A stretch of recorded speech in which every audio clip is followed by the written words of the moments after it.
Oke, mungkin untuk diskusi kita hari ini kita akan mulai dari pemaparan Pak Jerry Sambuaga terkait bagaimana saat ini perkembangan landscape industri blockchain dan kripto secara garis besar. Nanti mungkin kita berangkat dari di situ ya diskusinya. Siap.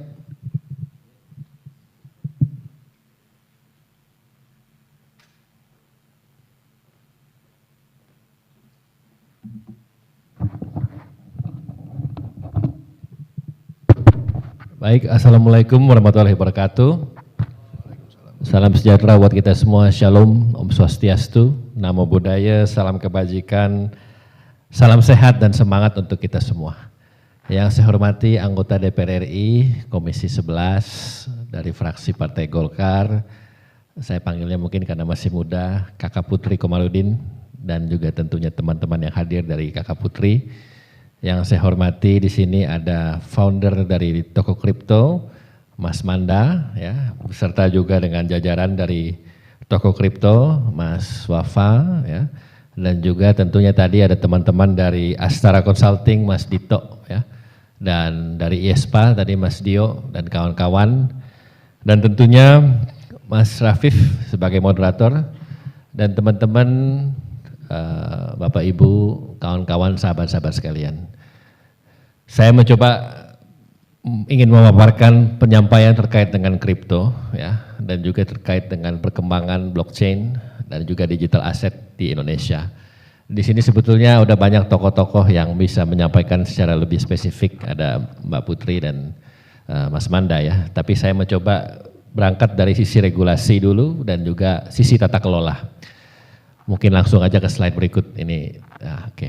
Sebelum saya masuk ke sana, kawan-kawan sekalian, Bapak Ibu, sahabat-sahabat, ini saya lihat masih banyak yang muda.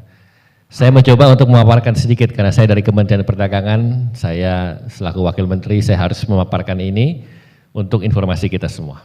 Ya. Jadi seperti yang teman-teman ketahui, ya, kinerja perdagangan Indonesia itu sebetulnya dalam posisi yang bagus. Saya katakan sangat potensial, kondusif, dan ekspor kita itu signifikan. Saya bicara di sini karena saya bicara data, saya nggak bicara perasaan. Saya bicara data di sini. Neraca perdagangan kita atau yang namanya trade balance kita itu mencapai di angka 24,89 miliar US dollar. Teman-teman, Bapak Ibu, saya ingin katakan ini penting, ya. Kenapa? Karena neraca perdagangan yang surplus artinya ekspor kita lebih besar daripada impor kita, ya. Terima kasih. Jadi kalau ada yang mengatakan impor kita lebih banyak, lebih mendominasi, tidak tepat. Data menyatakan demikian, dan ini tidak cuma dari Kemendak, tapi dari BPS. BPS itu Badan Pusat Statistik, badan kredibel, independen, objektif, terpercaya, dan menyajikan data yang sesungguhnya. Nah, kenapa saya katakan ini kaitannya dengan blockchain dan juga dengan kripto? Sedikit kilas balik ke belakang, sini nggak ada slide-nya, saya hafal luar kepala. Tahun lalu, ya, Desember 2021, ya, neraca perdagangan kita, ya, trade balance kita itu surplus di angka 35,34 miliar US dollar. Teman-teman ketahui itu angka yang mencetak rekor karena tertinggi semenjak 15 tahun terakhir, ya. Itu konkret data menyatakan rekor tertinggi, ya. Sama, surplus artinya ekspor kita lebih besar daripada impor. Poin saya mengatakan ini, sekarang bulan Juli 2022, data terakhir bulan Juni di angka 24,89. Tahun lalu cut off Desember 35,34. Kalau trennya setiap bulan 2-3 miliar surplus, artinya by the end of this year, Desember 2022, kita bisa melebihi angka rekor yang sudah 15 tahun terakhir kita tertinggi, bahkan bisa melampaui jauh lebih signifikan. Itu kuncinya, itu esensinya, dan itu yang paling penting yang ingin saya sampaikan. Nah, kalau dari sini, barang-barang yang kita ekspor, itu top 5-nya adalah CPO, batu bara, nikel, besi baja, elektronik, alas kaki, dan kayu. Itu yang selama ini menjadi barang kita ekspor, ya, dan itu barang-barang konvensional, kawan-kawan. Nah, apa pentingnya dengan yang sekarang saya sampaikan terkait dengan tema ini? Karena kita punya barang-barang yang modern, yang digital. Salah satunya adalah aset fisik kripto. Di situ kuncinya. Dengan aset tradisional, komoditas tradisional, basic commodities seperti tadi saya bilang CPO, coal dan lain-lain saja, kita bisa menembus surplus bulan Juni 24,89. Apalagi ketika kita mengkapitalisasi, mengutilize aset fisik kripto yang adalah produk digital. Nah, di sini yang saya ingin sedikit mengelaborasi bagaimana pentingnya itu. Teman-teman ketahui dan saya akan kasih tahu, pernyataan saya mungkin ada media sini silakan dikutip. Saya harus sampaikan dengan lugas, jelas dan tegas. Yang namanya kripto ya di Indonesia itu bukan alat pembayaran. Kripto tidak bisa dijadikan alat bayar di Indonesia. Kenapa? Karena peraturan menyatakan yang bisa menjadi alat bayar di Indonesia itu cuma satu, yang namanya rupiah. Ya, mata uang asing pun tidak bisa dijadikan alat bayar di sini. Kita comply dengan regulasi peraturan yang menyatakan bahwa yang namanya alat bayar di Indonesia ini hanya cuma rupiah. Jadi kripto tidak bisa jadi alat bayar. Lalu gimana kripto bisa berperan di Indonesia? Dijadikan sebagai komoditas. Di sini kuncinya kawan-kawan. Kripto itu adalah komoditas. Karena ya komoditas, ya, yang mengatur ini adalah Kementerian Perdagangan. Karena Kementerian Perdagangan adalah institusi yang mengatur tata kelola kebijakan regulasi mengenai komoditas. Bukan Kementerian Keuangan, bukan OJK. Yang mengatur komoditas adalah Kementerian Perdagangan di bawah Bapepti. Ya. Kita punya namanya badan di bawah Kementerian Perdagangan namanya Bapepti. Badan Pengawasan Perdagangan Komoditi. Itu adalah di bawah Kemendak. Itu yang secara spesifik mengatur perdagangan berjangka komoditi, mengatur aset dan komoditas. Maka dari itu pengaturannya adalah di bawah Kementerian Perdagangan. Jadi saya selalu sebut ya, setiap kali saya sosialisasi, setiap kali saya hadir sebagai pembicara saya selalu sebut. Yang namanya penyebutan istilah pun kita harus rubah. Bukan cryptocurrency kalau di Indonesia, tapi crypto aset atau aset kripto. Karena kita konsisten, kita comply dengan regulasi yang menyatakan kripto itu adalah komoditas. Nah teman-teman, mungkin saya langsung aja ke slide berikut. Ya. Nah ini saya mau sampaikan sedikit. Ya. Ini bisa dilihat. Saya masuk jadi wakil menteri itu tahun 2019. 25 Oktober saya diangkat oleh Bapak Presiden Joko Widodo. Ketika saya masuk, ya, saya lihat ternyata Kemendak ini urusannya banyak sekali, Kakak Putri. Kita dari ngurusin harga cabai, harga minyak goreng, sampai WTO, sampai kripto kita urus. Karena Kementerian Perdagangan mengurus komoditas, dan komoditas itu banyak. Tapi ketika itu, tahun 2019, saya melihat, bisa tanya di sini saksinya Mas Manda nih, pertumbuhan, perkembangan, eksistensi dari para pelaku asosiasi itu belum sedemikian tinggi. Ya. Pengadministrasian masih kurang, pencatatan juga masih belum maksimal, transaksinya juga kita belum mengetahui secara persis, sehingga saya tergerak bersama dengan tim di Kemendak, di Bapepti untuk mencoba mengatur tata kelolanya. Ya. Itu Oktober 2019. Singkat cerita, kami mulailah ketemu Mas Manda dan kawan-kawan, ya. Kawan-kawan dari asosiasi, kami bentuk konsumennya, law firmnya, semuanya. Singkat cerita, di Desember 2020, transaksinya mencapai 64,9 triliun rupiah. Ya. 1 tahun kemudian, bisa dilihat 859,4 triliun rupiah dari 64,9.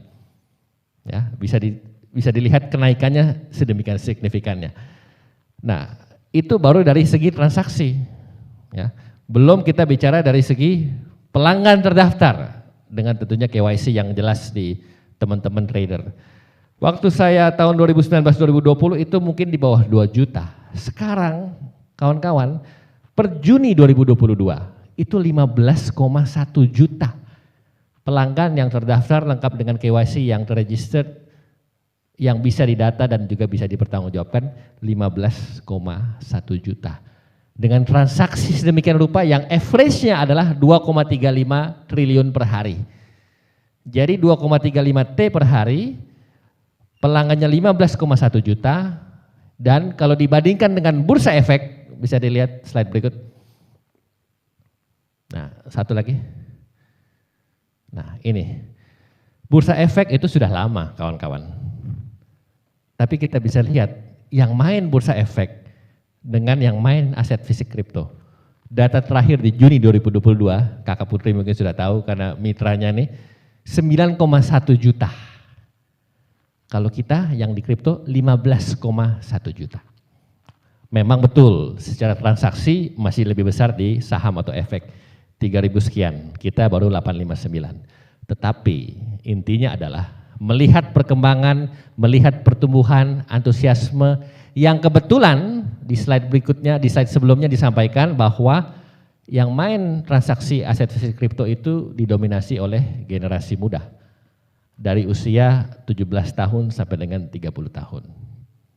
Nah, artinya Bapak Ibu, kawan-kawan sekalian, ini menunjukkan kepada kita bahwa ini sesuatu yang harus kita sikapi, harus kita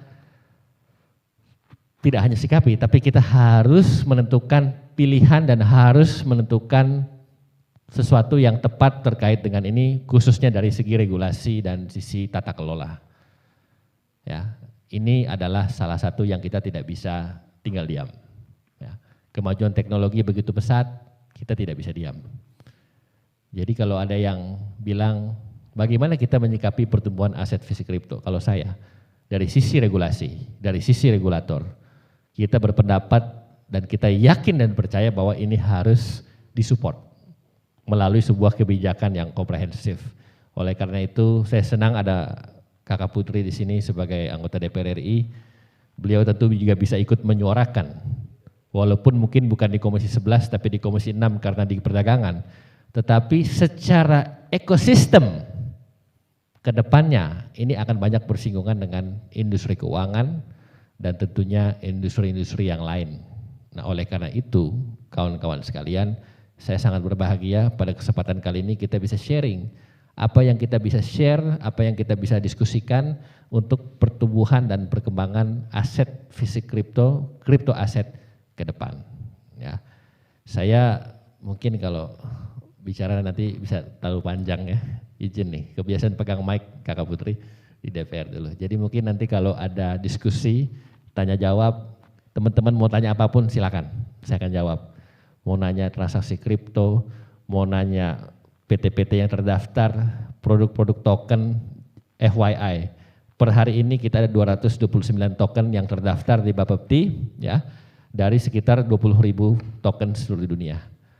Pedagang yang terdaftar ada 25. Nah, saya yakin pasti ada yang mau nanya. Nanti kita mungkin di sesi tanya jawab. Cuma saya akan menutup penyampaian saya dengan kemajuan teknologi, perkembangan aset digital itu sesuatu yang tidak bisa kita hindari. Saya katakan begini kenapa? Karena kita punya pemain-pemain lokal. Kita punya pemain-pemain dari Indonesia yang bisa bikin token sendiri. Ya. Dan tidak hanya itu, kita bisa integrasikan dengan game. Di sini ada ISPA, teman-teman e-sport, itu bisa mengintegrasikan dengan komoditas aset fisik kripto. Teknisnya gimana kita bisa diskusi nanti. Tetapi intinya adalah saya ingin mengadvokasi produk-produk karya anak bangsa itu harus disupport. Ya, kita harus bangga dengan bangga buatan Indonesia, betul tidak? Ada di pemerintah namanya Gernas BBI, Gerakan Nasional Bangga Buatan Indonesia. Kita tunjukkan kalau memang kita bangga dengan buatan kita dan itu berkualitas. Seperti toko kripto contohnya. Ini mereka punya token-token sendiri ya, Mas Manda, buatan lokal. Nah, ini kita harus juga support. Saya berkesempatan datang ke salah satu developer game, ya, saya tidak perlu sebut namanya, dari Jawa Barat. Itu luar biasa, walaupun mungkin belum segede Mobile Legends, ya, tetapi seseorang harus mulai gitu. Someone has to start. Ya kalau bukan kita siapa lagi, kalau nggak sekarang kapan lagi, ya. Itu yang harus kita support. Jangan malu dengan buatan Indonesia. Kita harus bangga. Contoh konkret, saya hari ini, Kakak Putri, berdiri di depan Bapak Ibu sekalian, saya pakai produk Indonesia. 100% batik ini saya beli dari pengrajin. Made in Indonesia. Dari Jawa Barat, dari daerahnya Kakak Putri. Jam tangan yang saya pakai Kakak Putri, ini made in Indonesia 100%, produk UMKM. Siap ekspor ke Amerika Serikat. Warnanya kuning, cerah sesuai dengan Kakak Putri. Ya. Dari Jawa Barat, namanya Pala. Ya. Celana, sepatu, dan seterusnya. Ini menunjukkan kita keberpihakan, afirmasi kepada produk lokal, produk nasional yang ujung-ujungnya bisa memberikan kontribusi kepada kinerja perdagangan melalui ekspor. Nah ini bisa panjang, tapi itu saya harus stop di sini. Saya menyambut baik acara ini, terima kasih buat penyelenggara, buat teman-teman, khususnya dari ISPA, dari Astara Consulting Group, dan juga tentunya teman-teman narasumber, Kakak Putri dan kawan-kawan, Mas Manda dan Mas Wafa.